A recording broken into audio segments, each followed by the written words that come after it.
Bonjour à tous et bienvenue. Voyons tout de suite les titres de ce jour.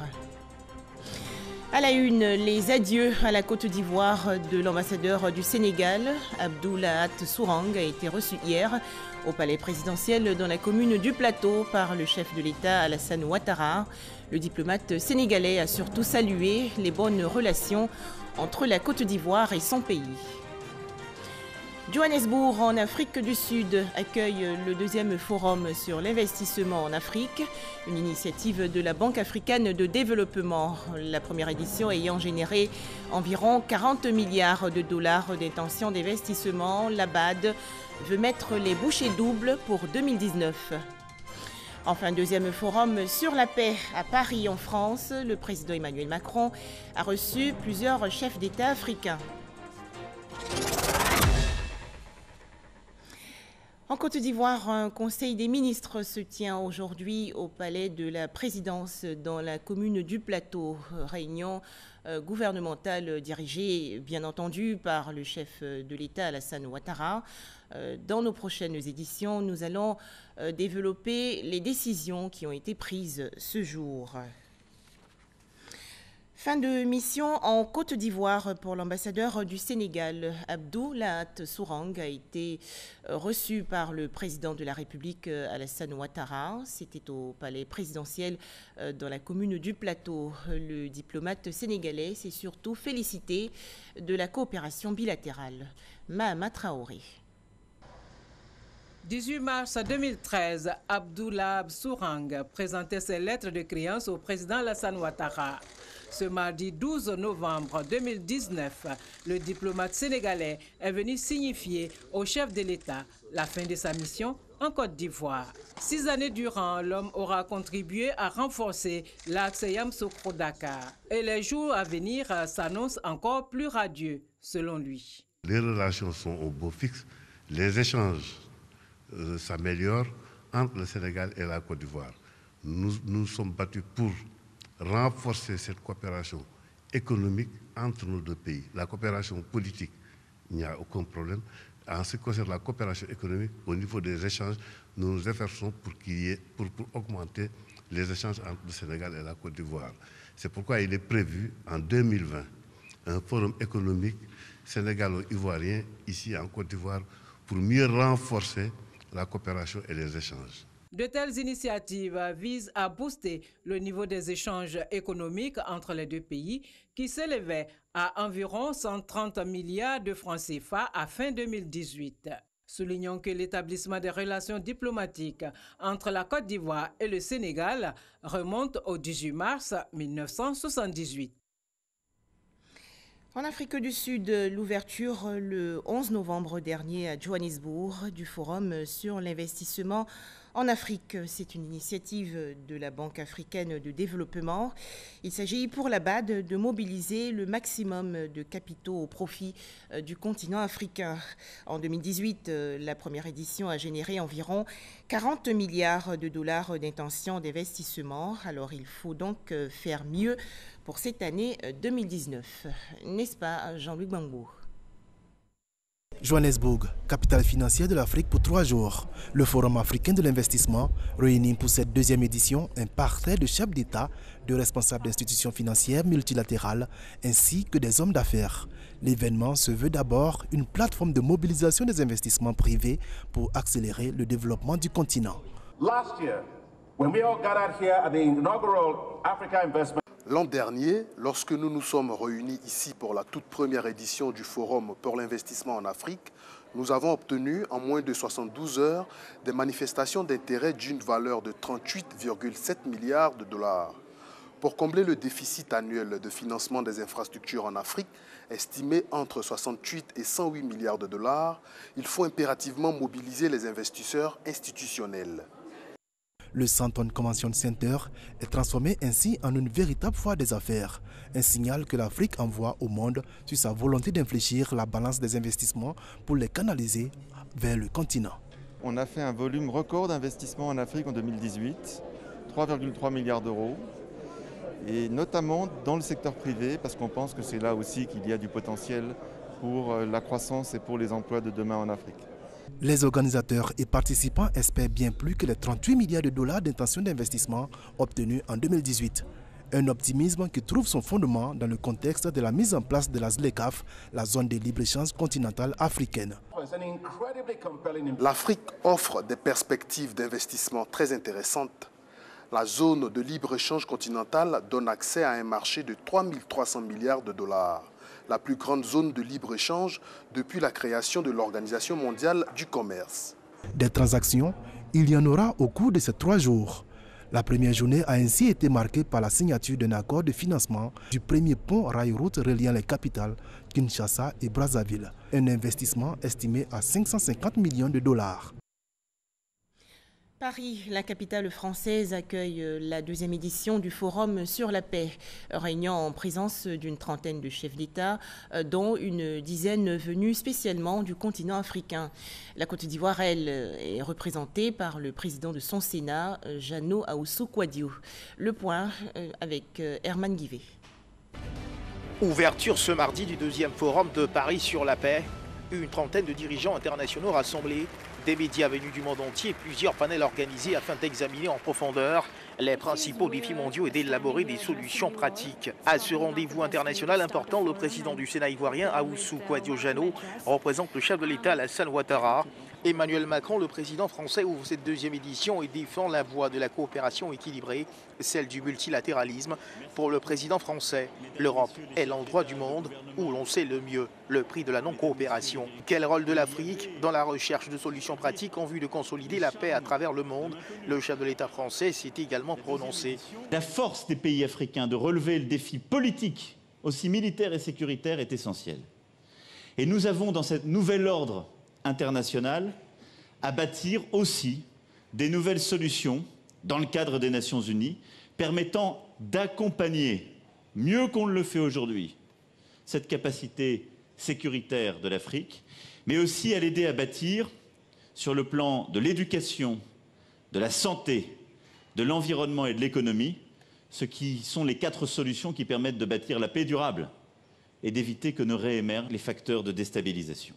Prêché comme fondement de cette quête de paix à travers le monde, le multilatéralisme qui est un système de relations internationales qui privilégie les négociations, les accords entre plus de 2 pays dans le but d'instaurer des règles communes. Le Forum de Paris sur la paix permet aux chefs d'État de rencontrer la société civile et d'échanger sur leurs projets innovants. Nous sommes très heureux de venir représenter le président Alassane Ouattara à ce forum, qui est une occasion pour nous de regarder le monde autrement, étant donné que nous sommes un pays qui sort d'une crise. Comment nous approprier des instruments nouveaux pour pouvoir continuer le dialogue en interne, mais aussi continuer le dialogue avec nos pays voisins qui sont le Libéria, la Guinée, le Burkina, le Mali, qui connaissent des périodes assez difficiles de stabilisation. Et toute cette paix-là dans la région de la CEDEAO, de l'Ouest africaine, ça doit être une paix multilatérale. Chacun d'entre nous devons nous en approprier. Le président du Sénat ivoirien, Ahoussou-Kouadio Jeannot, a ensuite procédé à la remise symbolique d'un présent qui témoigne d'un engagement à la recherche de la paix. Ahoussou-Kouadio Jeannot, le président du Sénat de Côte d'Ivoire, a également pris part à un plaidoyer des chefs d'État pour la promotion de projets innovants en faveur de leur population. Le forum se tiendra sur 3 jours. Santé, c'est aujourd'hui la journée mondiale du patient. Cet événement veut montrer que la grande majorité des décès auraient pu être évités par des soins de qualité. On en parle avec Astou Touré. La Côte d'Ivoire célèbre ce 13 novembre la journée mondiale du patient. Le choix de cette date vise à la faire coïncider avec la célébration de la Journée africaine de la sécurité des patients et des risques en milieu de soins. Selon l'OMS, 134 millions d'événements indésirables se produisent chaque année à cause de soins à risque dans les hôpitaux des pays à revenus faibles ou intermédiaires, entraînant 2,6 millions de décès. À l'occasion de cette première journée, l'OMS a lancé une campagne mondiale pour sensibiliser sur l'importance de la sécurité des patients et inciter les populations à témoigner de leur engagement pour rendre les soins de santé plus sûrs. Pour marquer cet événement, la Côte d'Ivoire a décidé de consacrer toute une semaine à cette problématique avec pour thème sécurité des patients, technologie du numérique et participation communautaire à l'action sanitaire. Quelle contribution des sages-femmes, infirmiers et techniciens supérieurs de la santé. Et pour slogan, sécurité des patients, faites-vous entendre. Nous envisageons créer, à l'occasion de cette semaine régionale dans le Sud Comoé, un site pilote en matière de bonnes pratiques, de qualité et de sécurité des soins. 4 patients sur 10 subissent des préjudices dans les structures de soins de santé primaires ou ambulatoires. Les erreurs les plus importantes sont liées au diagnostic, aux prescriptions et à l'utilisation des médicaments. À terme, il s'agira de maîtriser les 6 objectifs internationaux fixés par la sécurité des patients, qui sont entre autres l'identification des patients dans les établissements de santé, l'amélioration et la communication entre les professionnels de la santé et les patients, garantir la sécurité des chirurgies et réduire le risque d'infection associé aux soins de santé et du risque de blessure par chute du patient. Voilà, en cette journée mondiale du patient 2019, la déclaration du gouvernement ivoirien est lue par le ministre de la Santé et de l'Hygiène publique, Eugène Aka Awele. La lutte contre la drépanocytose avance bien en Côte d'Ivoire. En effet, les populations peuvent désormais connaître leur statut grâce à l'hémotype SC. Ce procédé rapide de dépistage de la maladie a été présenté récemment au grand public par le ministère de la Santé et de l'Hygiène publique. À noter que 1100 cas de drépanocytose sont enregistrés par an en Côte d'Ivoire. Taux de prévalence 12%. Jean-Marc Djadji. La drépanocytose, maladie héréditaire liée à une anomalie de l'hémoglobine. Ses symptômes, anémie hémolytique et infection. Un nouveau test de dépistage rapide existe pour la prévention de la pathologie, l'hémotype SC. C'est le résultat publié après étude de faisabilité par les services compétents du ministère de la Santé et de l'Hygiène publique en charge de la lutte contre la drépanocytose. On a conçu cette étude sur 2 groupes d'enfants. Ce groupe-là a compris environ 236 enfants. Ensuite, nous avons pris 100 enfants que nous suivons dans le service. Nous avons testé l'hémotype C, mais nous avons testé aussi l'hémoglobine. Ce qui nous a permis de confirmer que ce test est vraiment fiable. L'hémotype SC, vulgarisé au Nigeria et en Inde, différencie les hémoglobines A, B et C. Une procédure en 10 minutes qui permet une prise en charge rapide du patient. Une option qui réduit la mortalité infantile liée à la drépanocytose. Ce sont 2 porteurs de la maladie, mais qui s'ignorent, qui lorsqu'ils se marient vont donner naissance à des enfants qui eux sont malades. Pour savoir son statut, disons, on fait un examen qu'on appelle l'électrophorèse de l'hémoglobine. Mais c'est un examen qui nécessite quand même du matériel, qui se fait en utilisant de l'électricité, qui se fait dans un laboratoire. Or, l'hémotype SC fait la même chose pratiquement, mais on n'a pas besoin d'électricité, on n'a pas besoin d'appareils particuliers. C'est un test rapide. En Côte d'Ivoire, le taux de prévalence de la drépanocytose est de 12% dans la population générale et de 9,5% chez les enfants, selon le Programme national de prévention des maladies non transmissibles. San Pedro, dans la région sud-ouest du pays, 1200 personnes, dont 300 enfants, ont bénéficié gratuitement il y a quelques jours de consultations oculaires, opération menée par le Programme national de santé oculaire. Plusieurs patients, notamment les personnes âgées, ont reçu des verres correcteurs. C'est un reportage de Sam Quadio. La salle Rotary de San Pedro pleine de monde. Et ce, durant 3 jours. 3 jours de consultation gratuite au niveau de la vue. Je suis venu regarder mon chien. Ça me gratte. Et si quelqu'un vient au loin là-bas, je ne vois pas son visage. Je vois de loin, mais je ne vois pas de près. Il faut corriger un peu la myopie. Voilà. Comme ces 2 patients, beaucoup de personnes à San Pedro ont des problèmes de vue causés par l'environnement, la poussière. Le constat d'un praticien. La majorité des gens ici à San Pedro ont des défauts de vision. Mais ici, en plus des défauts de vision, il y a des pathologies graves. La cataracte, il y a des glaucomateux. 1200 personnes, dont 300 enfants, ont été consultés au cours de ces 3 jours. 200 lunettes offertes gratuitement aux enfants et aux personnes âgées. On m'a donné des lunettes gratuites pour mon fils. Je remercie l'ONG et je sais qu'à travers les lunettes, les yeux de mon enfant vont guérir et il va aller à l'école. Pour le directeur de l'ONG Cristal Optique, initiateur de ces 3 jours de consultation ophtalmologique gratuite, il s'agit de faire du social dans le domaine de la santé oculaire. On est dans un programme du ministère de la Santé à travers le PNSO. Il nous demande avec le partenaire de l'OMS de mettre l'accent sur le social, cibler les consultations gratuites et les verres gratuits pour les enfants de 0 à 15 ans.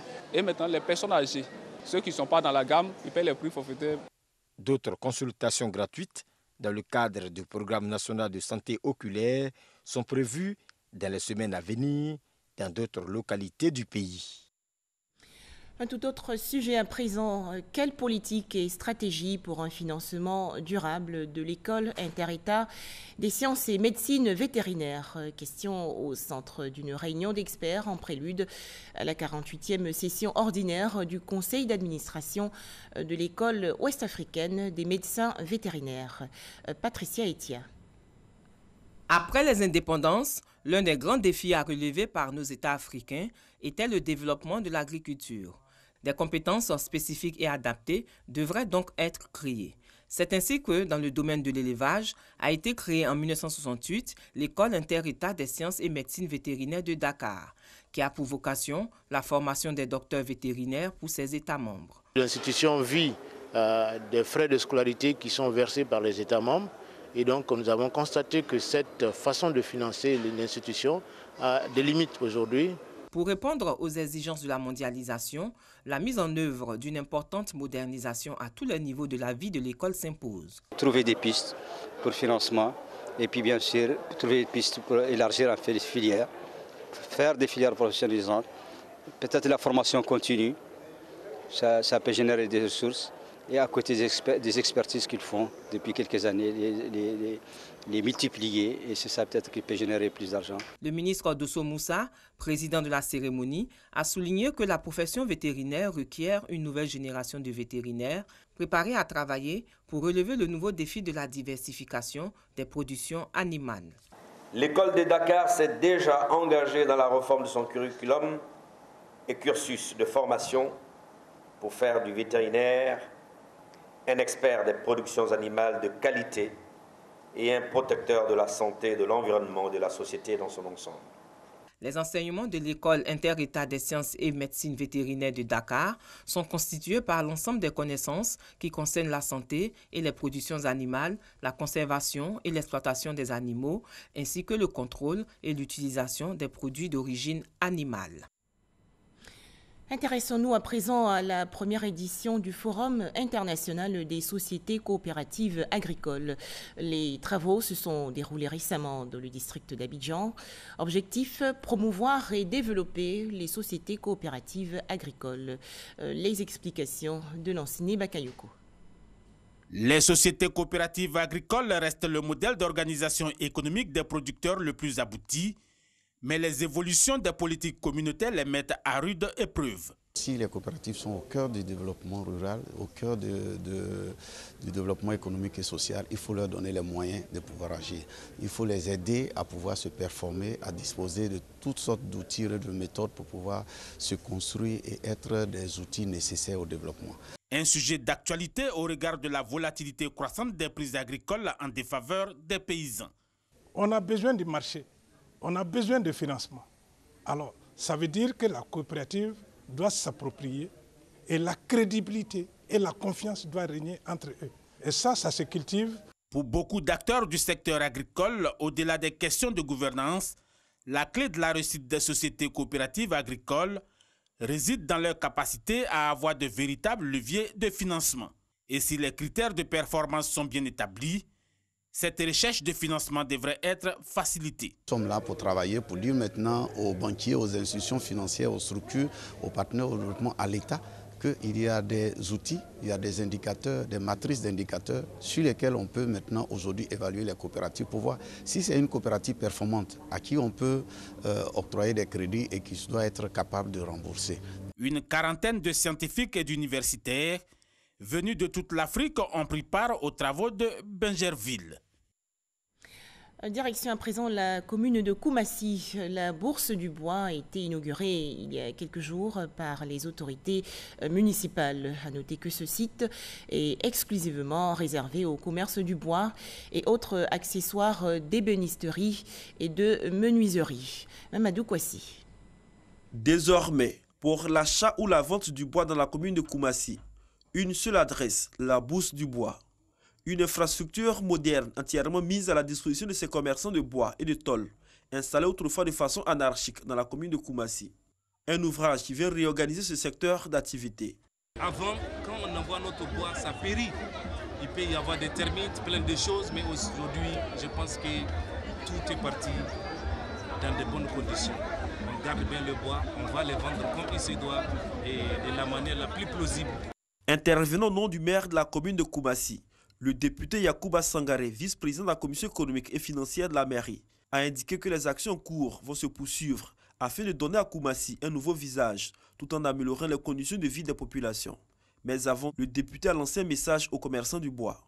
Je vous invite à cultiver toujours la tolérance, le respect mutuel et le dialogue dans toutes les situations. Gardez constamment à l'esprit que notre pays, la Côte d'Ivoire, s'est inscrit dans un régime libéral, ce qui signifie qu'il n'y a pas de domaine d'activité commerciale ou industrielle réservé à une catégorie de personnes, encore moins à une nationalité. Votre responsabilité est donc engagée dans le maintien de la bonne ambiance, dans la cohabitation pacifique et surtout dans le maintien de la propriété sur ces lieux.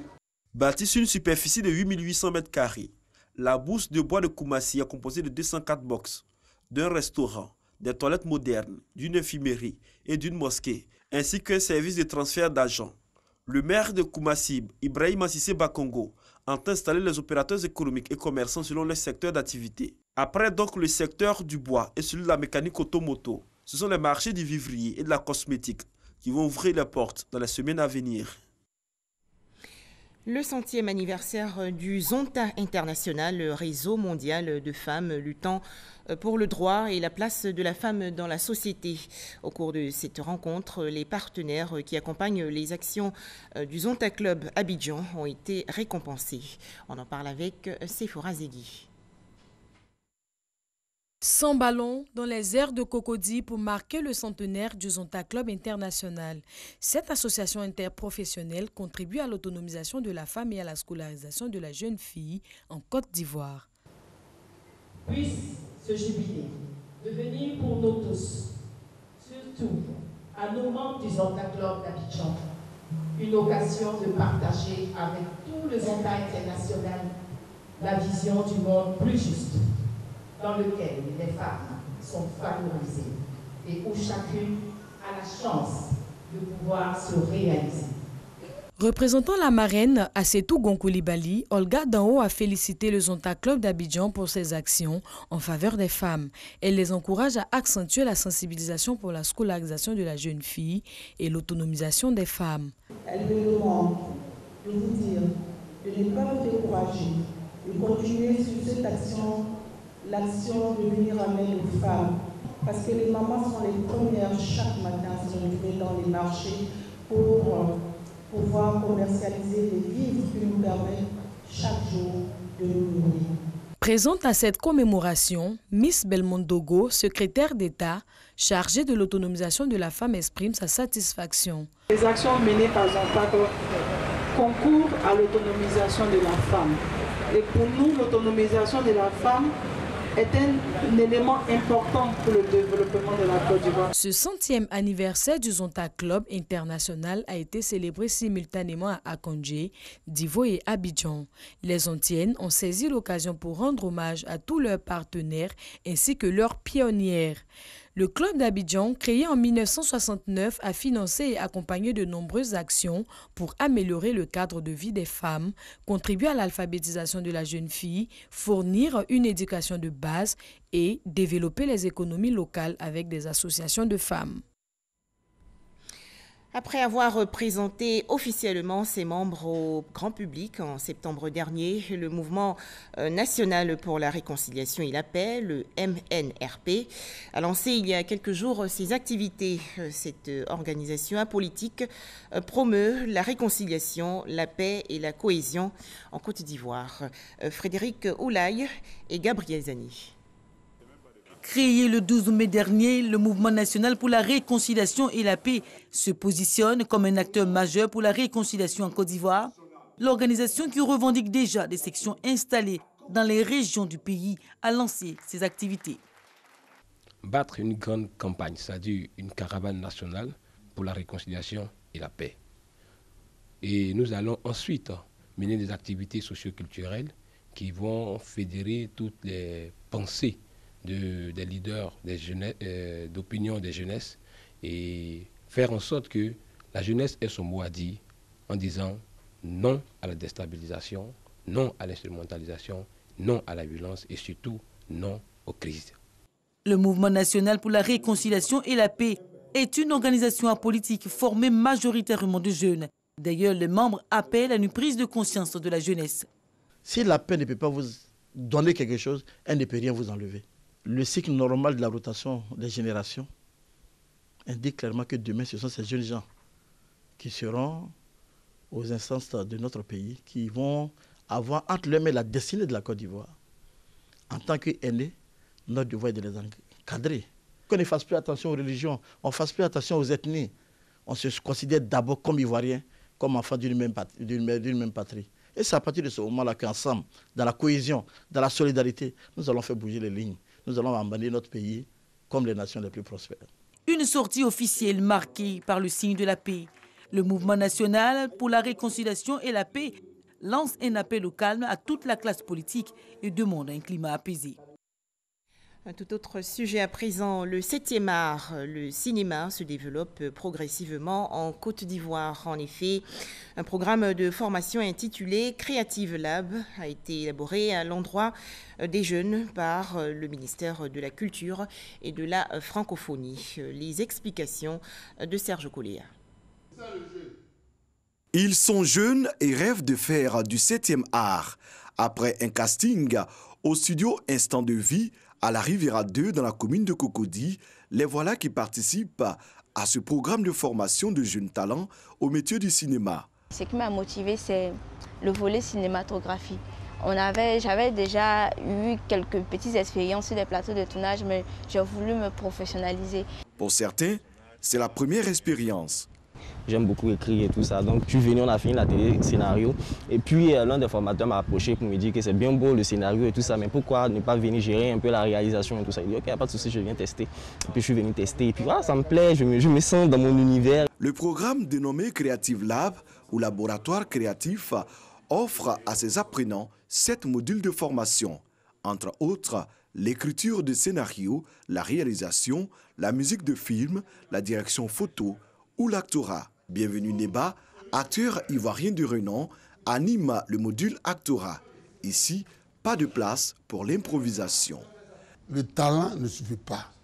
Il faut une formation pour que l'acteur soit, j'allais dire, multidimensionnel. Creative Lab est une initiative de Charlie Kodjo, producteur audiovisuel et responsable du studio Instant de Vie. Nous avons besoin de produire en fait des techniciens, des réalisateurs, des scénaristes bien formés pour pouvoir produire des films de qualité. Le ministère de la Culture et de la Francophonie, à travers le FONSIC, le Fonds de soutien à l'industrie du cinéma, apporte son appui à ce projet. En ce qui concerne le cinéma en général, dans la sous-région, nous sommes en compétition. Et la Côte d'Ivoire s'engage sur le chemin de la qualité, de l'excellence, j'allais dire. Ce que nous avons vu aujourd'hui nous satisfait pleinement. Au terme de la formation, une série humoristique de 20 épisodes de 5 minutes sera produite par les jeunes apprenants. Ils pourront ainsi démontrer leur maîtrise des techniques du cinéma. Enfin, des sanctions en Algérie. La justice a condamné hier 28 manifestants à 12 mois de prison, dont 6 fermes pour atteinte à l'intégrité du territoire national. Selon le Comité national de libération des détenus, les prévenus ont écopé de cette peine pour avoir arboré un drapeau berbère lors de manifestations contre le pouvoir.